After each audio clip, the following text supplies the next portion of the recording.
Three-game series for the Miami Marlins heading into Cleveland to take on those Guardians. Also, can the Miami Marlins take inspiration from the Arizona Diamondbacks? All on today's Locked On Marlins. You are Locked On Marlins, your daily podcast on the Miami Marlins. Part of the Locked On Podcast Network, your team every day.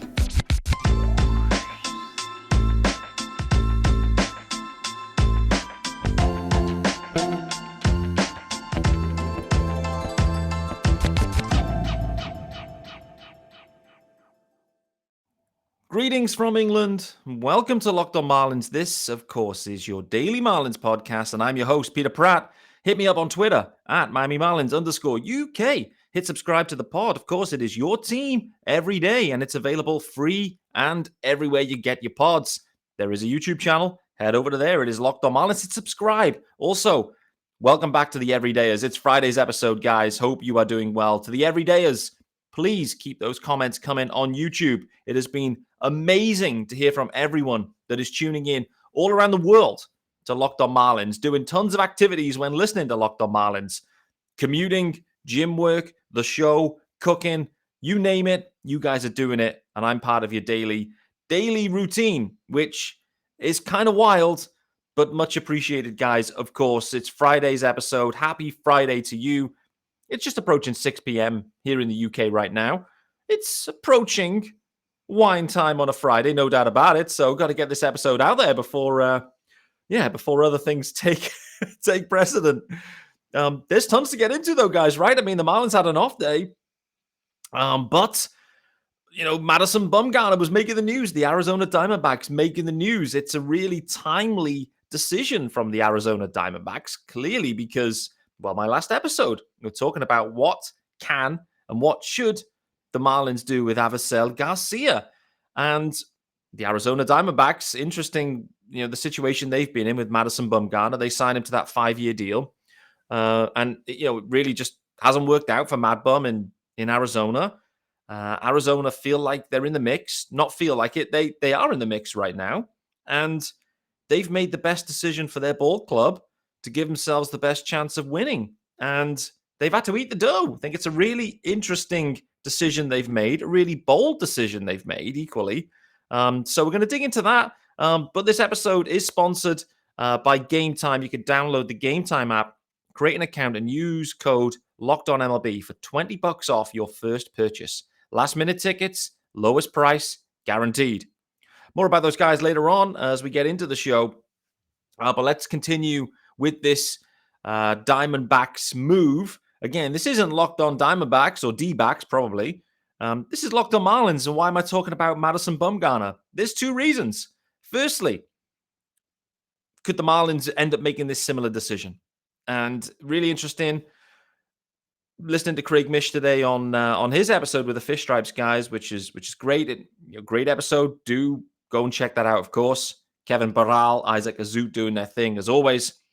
Eli Sussman on the ones and twos in the background, no doubt. But they get into this topic early. there was no hiding place. Straight into it. What's happening with Avisail Garcia? Craig's been out there already. And listen, if Craig is out there and he's putting timelines on things and names and players' names, there's information that he knows. So we can feel pretty confident. Avisail Garcia has until May, sometime in May, let's say, to try and find it. Let's start with the positives. Let's start with positive thinking. Let's hope that Avisail Garcia finds it. Let's hope he finds a return. This isn't, we're not all sitting back with the popcorn waiting for the Marlins to eat $35 million and get no value out of it. No way.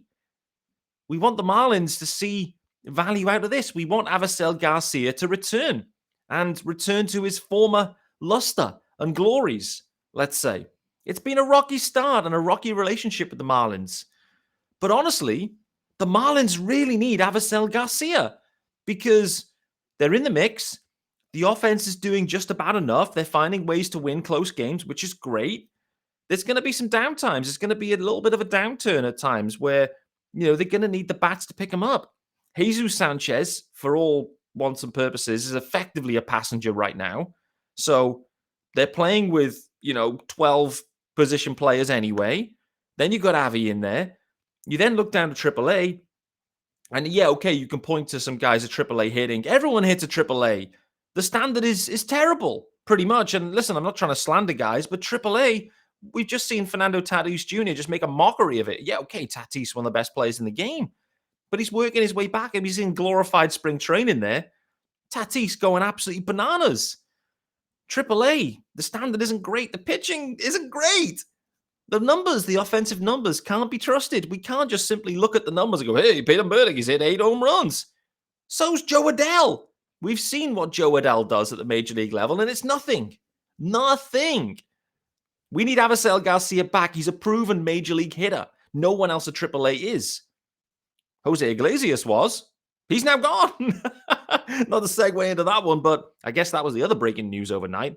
Jose Iglesias, it was a bit of a curious... No, it wasn't a curious decision. The Marlins had Garrett Hampson on the 40-man, and thus, when Wendell goes down, it made sense in some ways from a roster perspective to promote Hampson.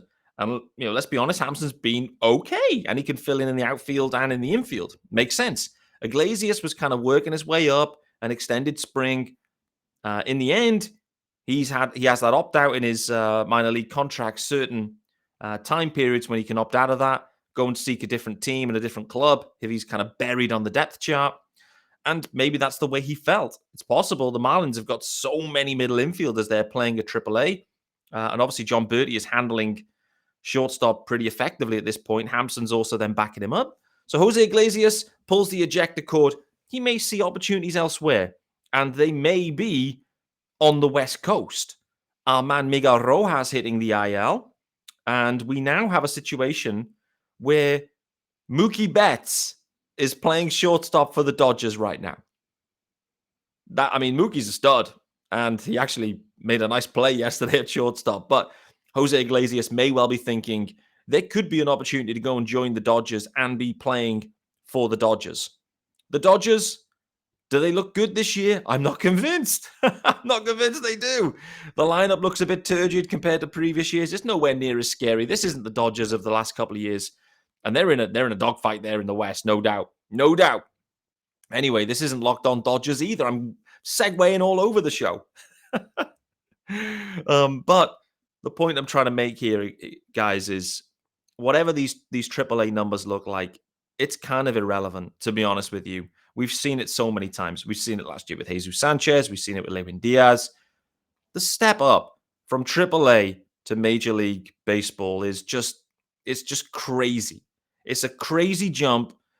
And I know you can look at these flashy numbers of Peyton Burdick, but let me tell you right now, Avisail Garcia goes down to AAA. He's absolutely tearing it up in AAA as well. No doubt about it. Avisail Garcia would absolutely demolish the pitching of AAA.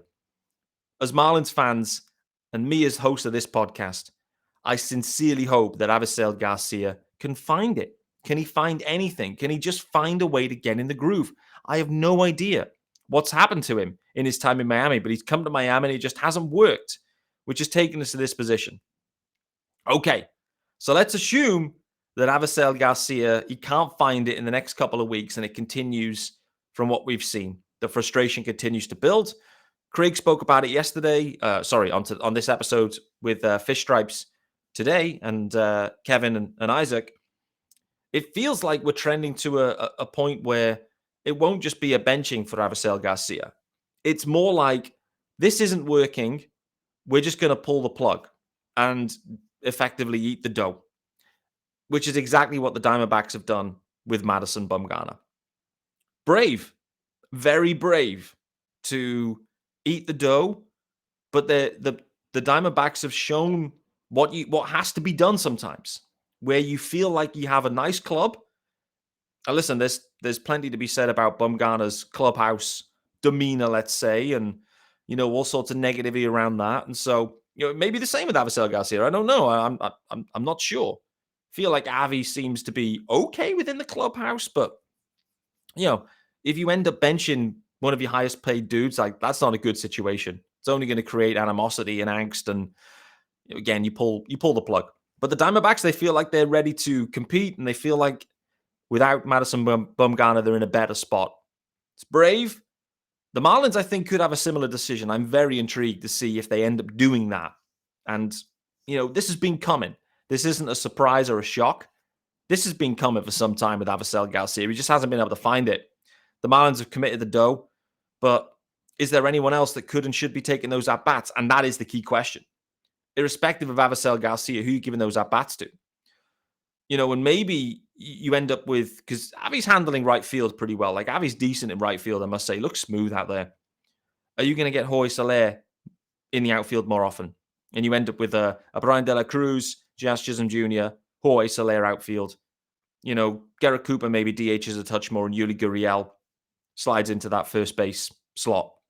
It makes some sense. It's going to be asking a lot from Jorge Soler, who's the hottest hitter on the team right now. And he seems to be enjoying the DH spot. So in some ways, you kind of think maybe leave Soler there. He's already tweaking his back. He's already being managed. So we're in a dangerous situation where if Soler goes down, this offense takes a huge ding immediately. And let's be totally honest, guys, like AAA, there's these names that we like to talk about, but none of them have proven. They haven't proven anything at the major league level, not one of them. They're high-risk guys, and most likely they're going to deliver numbers in line with, or even worse, shocker, than Avisail Garcia. And that is a very concerning thing to think of. Enough of MadBum. Actually, I will come back to him shortly. Before we do that, though, it's our first ad of the day.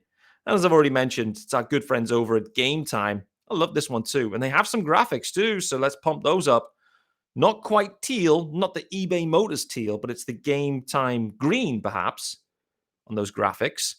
But Gametime, who are these guys? What are they all about? It's all about tickets, guys. It's all about last-minute tickets if you're trying to find those tickets. If you're heading to Cleveland, the Guardians tonight, need some tickets. Get yourself on the Gametime app and see what you can find. There's always tons in there, and it's the place for last-minute ticket deals. You can forget planning months in advance. Some of us don't like to work that way. Gametime has deals on tickets right up to the day of the event. You can get exclusive flash deals on tickets for football. And what I mean by that is like the NFL or college, not soccer. Football, basketball, baseball, concerts, comedy, theater, and more. They've got it all. The Gametime guarantee means you'll always get the best price. If you find tickets in the same section and row for less, Gametime will credit you 110% of the difference. You can't say fairer than that. You really can't. So the other thing too, you get images of your seat before you buy, so you know exactly what to expect when to arrive, for sure, which is great. You can buy those tickets in a matter of seconds, 2 taps, and you are set. They're sent directly to your phone, so you never have to dig through your emails trying to find those tickets in a jam. No, snag the tickets without the stress with Gametime. Download the Gametime app, create an account, and use the code LOCKEDONMLB for $20 off your first purchase. Terms apply. Again, create an account and redeem code LOCKEDONMLB for $20 off. Download Gametime today. Last minute tickets, lowest prices, guaranteed. Love it. Who's going? Who's going today to Cleveland? It's going to be an interesting one. We're going to talk about the Guardians shortly. Just want to finish up on this Avisail Garcia string. The thing that's in my mind too was, could the Marlins maybe, like, the Diamondbacks have DFA'd Bumgarner. So he's on waivers right now, right? In theory, you could come and claim him, but he's still open and available for trades. He's got a similar dollar value overall amount of money to Avisail Garcia. The Marlins potentially have just lost Trevor Rogers for some time. We don't know how long. Craig again on today's episode saying that if it was serious, he would have heard about it, and he hasn't heard about it, which says to me it's on the less serious side. Good news, really good news, by the way. That was a real interesting soundbite that came out of that one. But could the Marlins send Avisail Garcia to the Diamondbacks? They could then DFA Avisail Garcia anyway. No difference for them. Maybe the Marlins could find a way to slightly sweeten it. I don't know. And who's to say that Mel Stottlemyre Jr. couldn't do something with Madison Bumgarner? Would that be outlandish to say? No. Mel Stottlemyre is an absolute stud of a pitching coach. The best in the biz. For some people anyway. For me included. Mel Stottlemyre is a stud. Is there a way that all of a sudden that sunk cost on Avisail Garcia, could the Marlins trade that, acquire Bumgarner, and just see if you could do anything with him? Because they've been trying with Avi for over a year, and they haven't been able to do anything. No upticks, no hot streaks, no nothing. Just legs akimbo, texting on his phone while Sandy, the stud, is giving speeches. No. Poor PR. It's one of the worst images I've ever seen in my life, to be honest with you. But they've tried with Avi for over a year. It's not worked. Could they flip the money, get Bumgarner over, see if there's anything they can do? You give it, what, a couple of weeks? A month? It's worth the try. I don't think the Marlins are going to do it.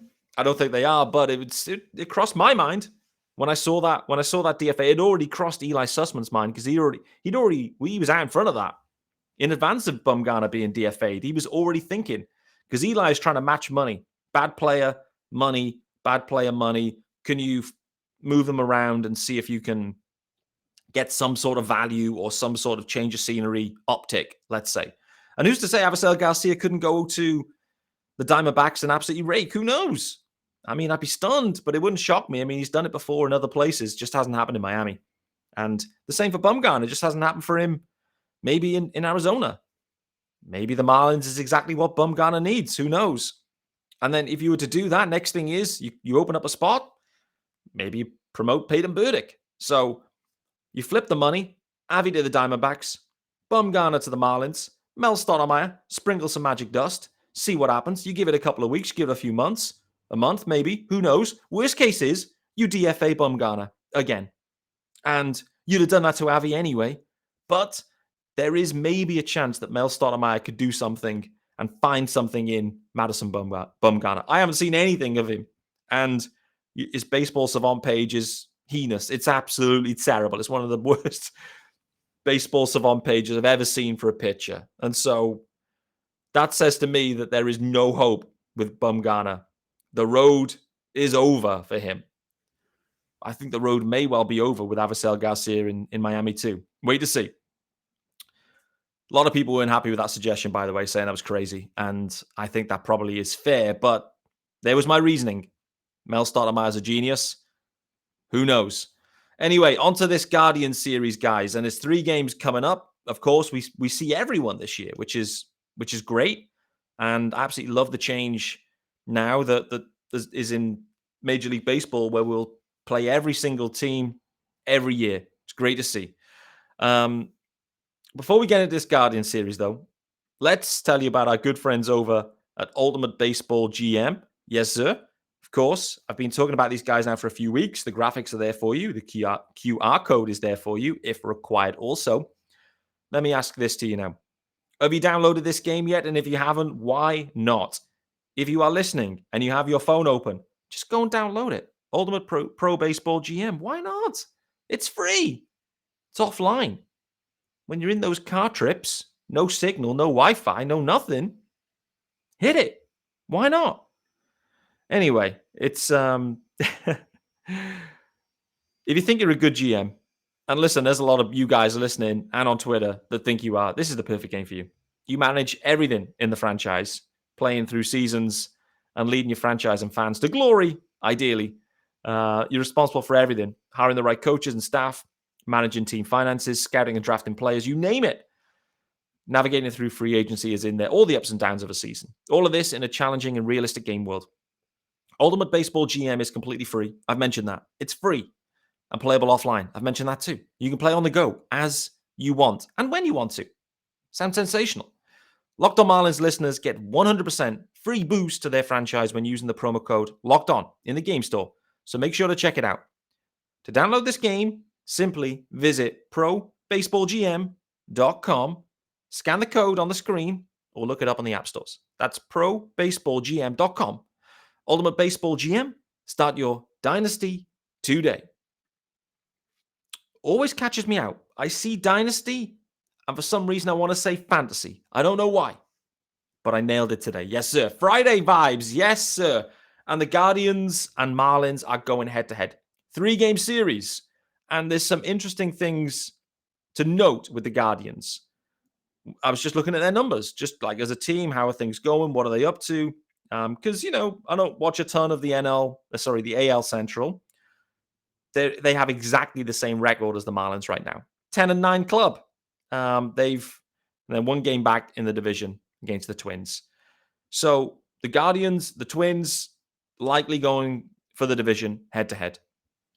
The offense continues to roll through Jose Ramirez. No surprises there.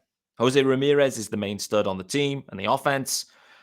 When you look at overall, what kind of team are they? They've had a slow start offensively, I think it's fair to say. But what they do is walk a ton and steal tons of bags as well. So these guys are looking to get on base and create havoc on the base paths. That's what I'm seeing based on these numbers anyway. Haven't seen any games. This isn't from my eyeballs. It's just me interpreting the numbers. Offense looks to be relatively, lackluster at this point. Hasn't been good. Jose Ramirez, as I mentioned, he's the main stud. But, they're going to need, they've got in the heart of the order there, old friend from the NL East, Josh Bell is in town there. He's had a bit of a slow start, hitting under 200, just one home run for Bell. Feels like Josh Bell always seems to hit well against the Marlins. Seems like it's a regular occurrence, so I'd be looking out for that. Don't forget for the Marlins, and again, I mentioned this team that goes through Jose Ramirez. If he's on, this team is humming, no doubt. And Jose Ramirez is going to be facing against two lefties in this series and Sandy Alcantara in the middle. Braxton Garrett, Sandy Alcantara, Jesus Luzardo. Two lefties. So that made me think, what's Ramirez been like against lefties this year? He's hitting 208 against lefties. He's hitting 300 against righties, though. But for me, that gives me confidence. Josh Naylor as well, another big part of this Guardians offense, hitting in the heart of the order along with Josh Bell. Josh Bell's a switch hitter. But Josh Naylor, lefty hitter. Didn't look at his numbers in advance, but he is a lefty. So I do wonder if the way this matches up here with the Marlins having two lefties and Sandy, whether this pitching matchup is going to work for them. And actually, these lefties are going to really cause the Guardians hitters some trouble. Like I mentioned, tons of on-base skills from the guys, tons of stolen bags. If there's guys on base, there's going to be pressure coming. No doubt about it. The Marlins defense has to be clean. Has to be. What we've seen in the last week or so is when there is pressure being applied, there's been some misplays. It's fair to say. Few of them at first base. First base seems to be the problem area for some reason, mainly with the pitchers involved. But misplays are happening. Can't have any of that. There's going to be a lot of pressure. From a pitching perspective, who's going? That is the question. We're going to see the top. We'll kind of loop around to the top. But Friday's game, Braxton Garrett is going against Zach Plesac. He's 1-0 with a 6.92 ERA, if you can work that one out. He hasn't had a good start of the year. The Marlins have a good chance to win this game. Braxton Garrett's played well. If the Marlins can control the offense, should be in a good spot. Saturday's game, here you go. The marquee game, Sandy Alcantara against Shane Bieber. Almost said Justin, but I didn't. Shane Bieber, he started 1-0 with a 2.88 ERA. Bieber's back, baby. Bieber is back to his former self. He's striking out a ton of guys. He's not walking anyone. It's fair to say Bieber's looking dangerous, very dangerous. Where are we up to? 18 Ks for 5 walks in 25 innings. 4 games started thus far. He's looking good. He's looking good. So that's going to be the marquee matchup. Can Sandy get back on track? You then have Peyton Battenfield going in the Sunday's game. He's 0-1 with a 1.69 ERA. He's thrown just over 10 innings of work thus far in 2 starts. And I'm going to be completely honest with you guys.